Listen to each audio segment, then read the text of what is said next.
The F-14 Tomcat, an American carrier-based fighter, was rightly considered one of the most advanced aircraft of the Cold War.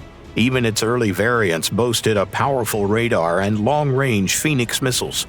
At high speeds, the Tomcat's engines retained tremendous thrust, and combined with its variable sweep wing, this gave the aircraft outstanding flight performance by the standards of carrier aviation. At the same time, the aircraft was extremely difficult to operate and maintain.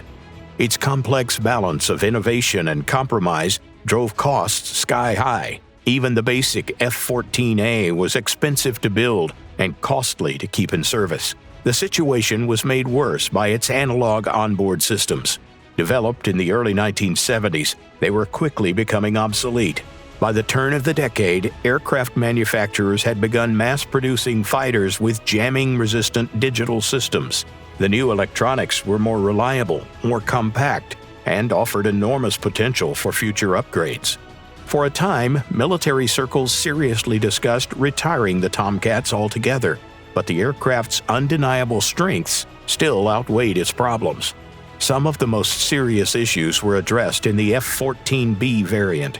New engines not only increased thrust and combat radius, but also cured the aircraft of one of its inherited flaws, a tendency toward compressor stalls at high angles of attack. Even so, fully adapting the interceptor to the demands of the digital age required much more radical changes. The attempt to take the aircraft to a new level resulted in the F-14D Super Tomcat. Grumman engineers fitted it with a powerful radar featuring a digital processor, along with an advanced communications suite. The shift to a digital data bus allowed the interceptor to accept new equipment through software updates rather than major hardware redesigns. If the F-14A had been an outstanding product of the aviation industry of the mid-Cold War, the D variant came remarkably close in capability to modern fighters, and yet the aircraft remained far too expensive to maintain. In comparison, the versatile and cost-effective carrier-based F/A-18 Hornet that was already entering service looked like a much more practical choice. In the end, the U.S. Navy received only 37 new Super Tomcats and another 18 converted from earlier versions, which was a very small production run by American aviation standards. The new F-14D production ended in 1989, just a couple of years before the collapse of the Soviet Union and the end of the Cold War.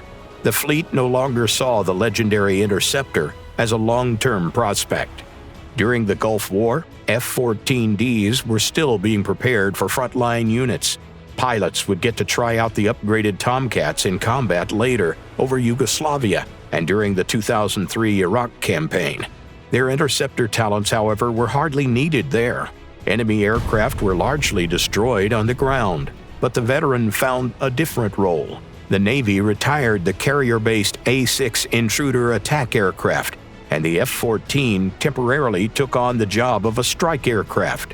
Its avionics were integrated with satellite navigation systems, and its arsenal was expanded with precision-guided weapons. For their surgical strike accuracy, the B and D variants earned the nickname Bombcat among crews. In addition to effectively deploying JDAM kits, the aircraft also performed well as a tactical reconnaissance platform. Its powerful onboard equipment allowed imagery to be transmitted to headquarters in real time. After the Iraq War, however, the veteran's career came to an end. The Tomcat received its final avionics upgrades in 2005, and in 2006, it was retired from service for good. The story of the uncompromising Cold War fighter had come to a close, and dominance on the decks of American aircraft carriers passed to the cheaper, more versatile, and more modern Hornets.